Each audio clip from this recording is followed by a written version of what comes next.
The Group Chief Executive Officer of the Nigerian National Petroleum Company Limited, Mele Kyari, has said that the country will stop importing petroleum products by mid-2023. He made this announcement at a press conference held at the State House in Abuja. And this refinery, if it does come up, and it will come up because we are on the board of that company now, we know what is happening now, that it will come on stream by latest by the mid of next year. Projection is first quarter, but we think that it can come up latest by the end of mid of next year. If it does, this refinery alone, because it has 650,000 per barrel capacity and a different technology, which means that it can crack the crude in a manner that you can have more gasoline than a typical refinery. That means that that refinery has ability to produce up to 50 million liters of PMS. So the combination of that and our own ability to bring back our refinery will completely eliminate any importation of petroleum product into this country next year. You will not see any importation into this country. All right, Arise Business Analyst Chika Mbonu, who can talk on any sector of the economy, and that's why we have him here. So remittances, Chika, aviation, and oil and gas. Let's start with remittances. Peter Obi's supporters in the diaspora. Politics, costs money. It costs money, it costs money. Yeah. And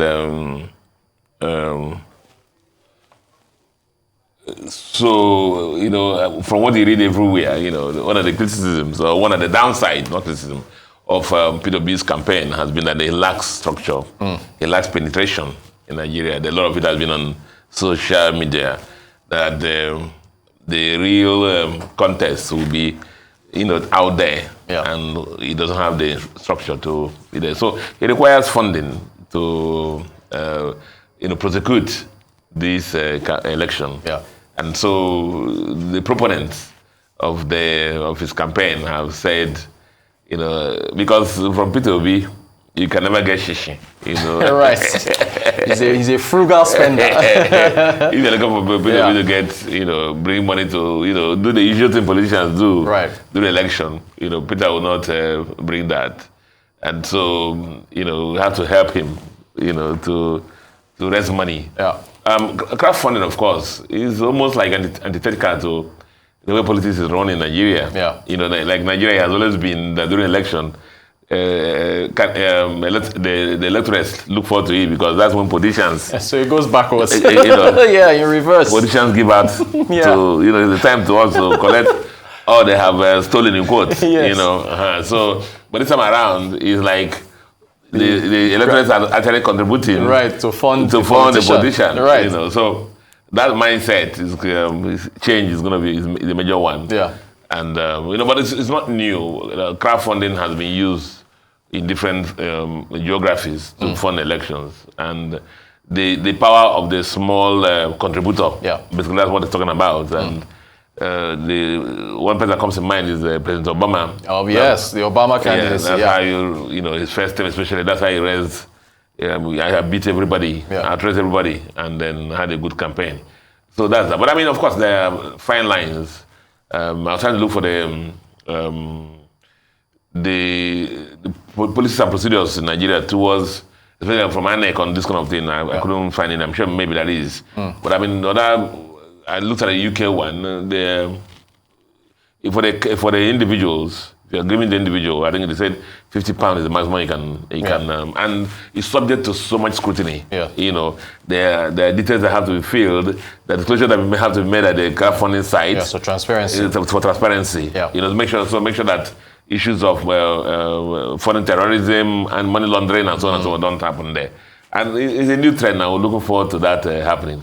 Internationally, of course, domestically. Do you think diaspora Nigerians can? There's inflation rising, the cost of living crisis, UK, all these matters. Global recession. You think they can? Remember, I said it's the power of the small, small contributor. Yeah. And so that's the issue. But be that as it may, I said something before the program that had to do with the University of Ibadan, the medical school.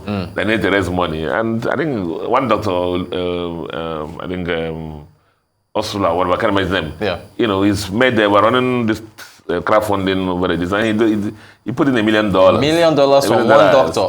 and you know, in US, after the US people, the Nigerians are the heads in the medical profession. Right. You know that, and there's so much enthusiasm. And it's based on what we read on this the candidate of P2B. Dr. Philip Ozua. There's so much enthusiasm and the candidate of P2B. And the rationale is simple. It's not by Twitter. Some people have been mocking the Obi people that you win election. So everybody who wants to Obi to win must put his hand where the mouth is. Gotcha. And that's basically what it is. And I'm sure that the $10, the other odd $10 and odd $20 and stuff like that. It will add up. $100 will add up. Thank you for that, Chika. Aviation debts, you are aviation analyst on this show. It's always very interesting, you know, because, you know, see, NCA is financially independent. You know, the same thing also with the Airspace Management Agency. They're all financially independent. And they can only work on the basis of the collections paid by airlines already, and see the airport levy is passenger paid. Right. That's the issue. So they should remit it to right. It's just like me and you agree on something. You go and collect my own from me. Right. And you go and collect and you don't want to give it to me. Give it to me. You eat your plate, eat my plate. Right. You know, that's what's happening. Right. But you see, it's symptomatic of what's happening in the aviation industry because the working capital of the airlines has been decimated. Yeah. And so any money they see in their bank account, they just hold on to it. So that's what's happening. You know, like at least we're still flying. This will not stop us. But see, for the airlines, they should know that NCA needs to be funded. Right. The Airspace Management Agency needs to be funded. And if people are not funded, you know, they won't be able to support them, you know, and provide the technical support required for airlines because for safe flying, it's not just the planes. Right. It requires, you know, the land heads in Murtala Mohammed Airport, for example, you know, to take you up in the sky, you know, the Airspace Management Agency, you know, bring it down again, the route weather is very important, the destination weather is very important, facilities at the airport where you're landing. And all this is out of the control of the airline. And so the airlines, please collect and remit your money. Is the problem. Very quickly, Chika, do you think we can stop importing petroleum products by next year? Sometimes I'm forced to believe this NNPC MD. It sounds... Mele Kyari, it sounds sometimes convincing and focused, that is ready for the job. And we can only support him. The truth is that if Dangote Refinery comes on board, things will be easier. Also, the refineries are under renovation come on board. Luckily, I was happy to hear that, remember they borrowed to fund the repair of these refineries. And the lenders, smart ones, have said that, see guys, NNPC, we don't trust you to run these refineries because we don't trust your competence. The only way we can lend money to you is go and get O&M, operation and maintenance contractors who will run these refineries on your behalf after you finish renovating them. To make sure that uptime is there, to make sure that quality, not any kind of person is working there. You know, that everything is professionally done and that outputs come. And if that happens, and then again, the technical point, the Italian company who's doing the renovation, after there's money, they will deliver quality job.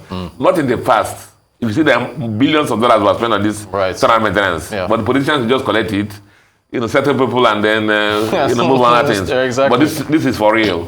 If it's done properly by technical point, hand it over to an operation and maintenance contractor to run it, not NNPC, as you know, because they borrowed to fund it. You know, I think the refineries will deliver.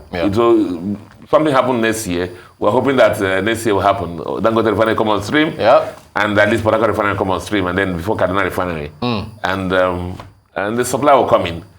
But you know, let Nigerians not believe the price that it will be at thank you subsidized rate. We should prepare ourselves for the price of deregulated fuel. Subsidies has to go. Next year is going to be a big year, Chika. We're looking forward to it in Nigeria. Arise Business Analyst Chika Mbonu. Chika, thank you so much for joining us. Thanks a lot. Appreciate your time. Thanks a lot.